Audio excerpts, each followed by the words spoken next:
Shalom, saudara-saudara yang terkasih, kembali berjumpa dengan saya dalam Gembala Menyapa edisi saat ini. Dan saat ini kita akan bersama menghayati akan Sabtu Sunyi. Dan saat ini dengan tema The Trace of Christ. Tetapi sebelumnya, mari terlebih dahulu kita membaca firman Tuhan sebagai dasar kita menghayati tentang Sabtu Sunyi ini, yang diambilkan dari 1 Petrus 3 ayatnya yang ke-18 yang demikian. Sebab juga Kristus telah mati sekali untuk segala dosa kita. Ia yang benar untuk orang-orang yang tidak benar, supaya ia membawa kita kepada Allah. Ia yang telah dibunuh dalam keadaannya sebagai manusia, tetapi yang telah dibangkitkan menurut roh. Demikian pembacaan firman Tuhan yang berbahagia kita yang mendengarkan dan melakukan dalam kehidupan sehari-hari. Saudara-saudara terkasih, saat ini secara khusus kita akan menghayati tentang Sabtu Sunyi. Tentu bukan sebuah hal yang mudah untuk kita bersama menghayati Sabtu Sunyi karena kita tidak terbiasa menghayati momen ini. Karena memang Sabtu Sunyi adalah momen yang seringkali luput dari kehidupan kita ketika kita menghayati tentang momen di Trihari Suci yang dimulai dari Kamis Putih, Jumat Agung, dan Minggu Paskah. Nah, kendati demikian, momen Sabtu Sunyi sebenarnya memiliki makna yang mendalam dalam kehidupan orang Kristen. Sabtu Sunyi merupakan momen yang penuh dengan ketegangan. Namun, ketegangan ini tidak pernah terpikirkan. Bahkan ketika kita hidup di zaman sekarang, ketegangan yang ada di dalam penghayatan akan Sabtu Sunyi ini seringkali tidak terasa. Karena kita melihat bahwa momen Pekan Suci hanya sebagai sebuah rangkaian cerita yang kita sudah bisa menebak bagaimana alur ceritanya dan bagaimana berakhirnya. Oleh karena itu, kita perlu imajinasikan bagaimana kondisi para murid dan pengikut Kristus pada waktu itu. Mengapa? Karena pada saat itu, para murid dan pengikut Kristus tidak sepenuhnya mengerti akan apa yang terjadi ketika Yesus kemudian mati di kayu salib.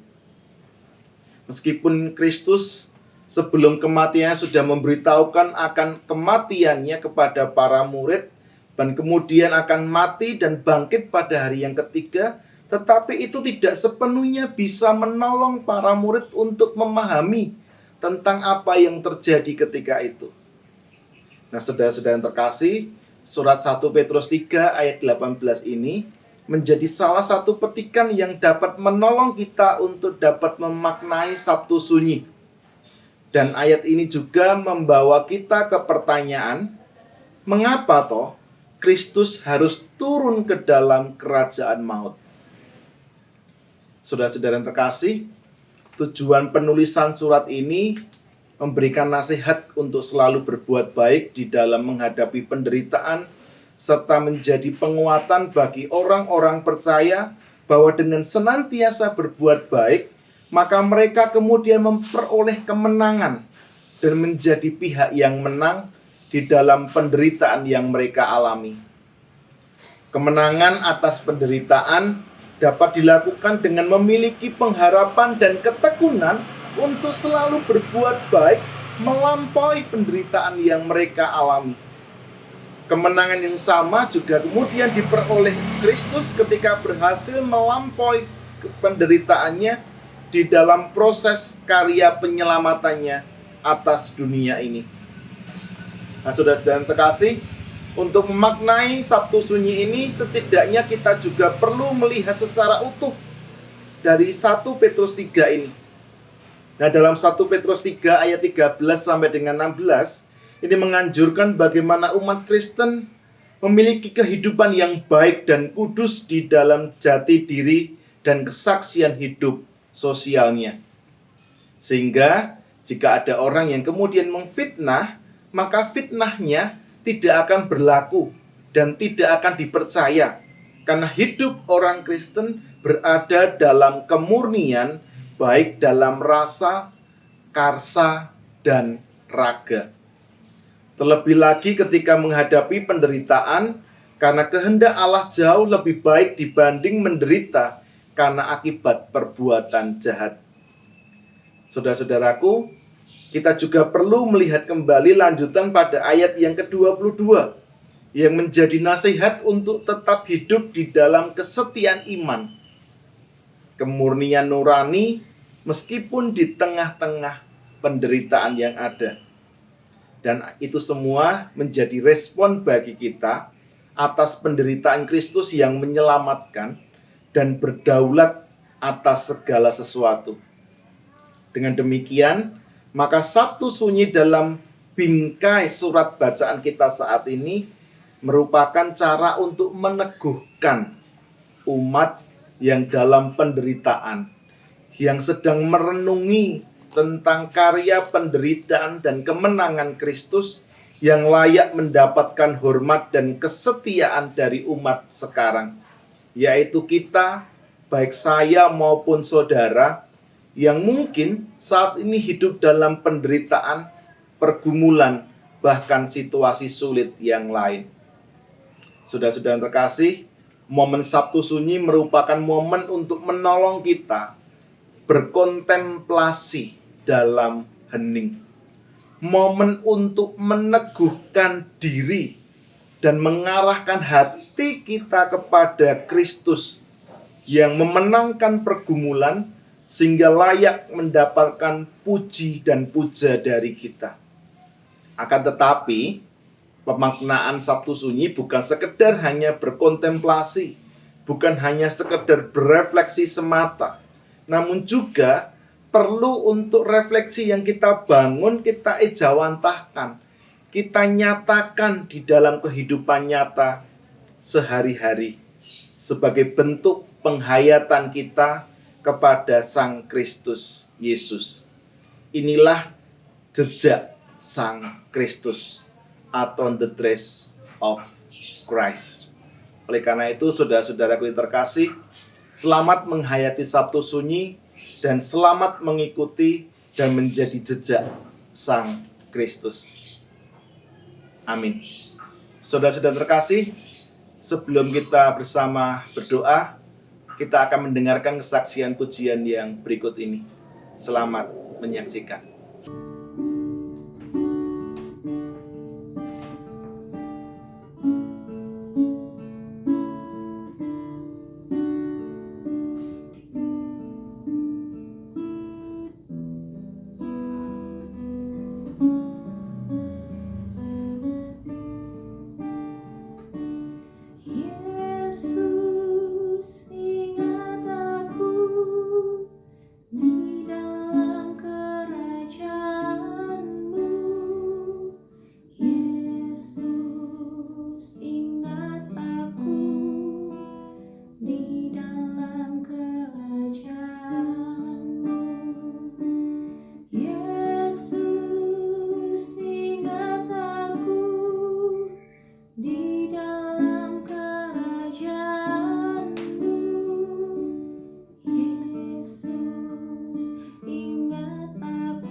Saudara-saudara terkasih, saat ini mari kita tutup dengan doa. Kami bersyukur untuk pemaknaan dan penghayatan Sabtu Sunyi ini. Semoga melalui penghayatan yang kami terima ini mampu membuat kami lebih mampu menghayati akan Sabtu Sunyi ini. bukan menjadi sesuatu yang terlewatkan dalam kehidupan kami dikala kami menghayati akan Trihari Suci, Kamis Putih, Jumat Agung, dan Minggu Paskah, tetapi menjadi rangkaian yang tidak terpisahkan dan membawa kami menghayati akan penderitaan Kristus dan membawa hidup kami menjadi seturut dengan kehendak Tuhan.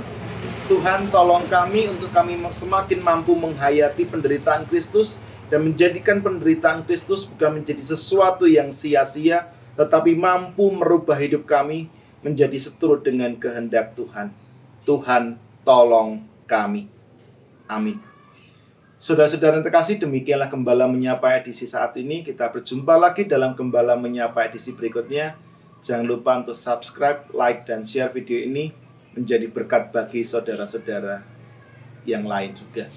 Tuhan memberkati saudara sekalian. Amin.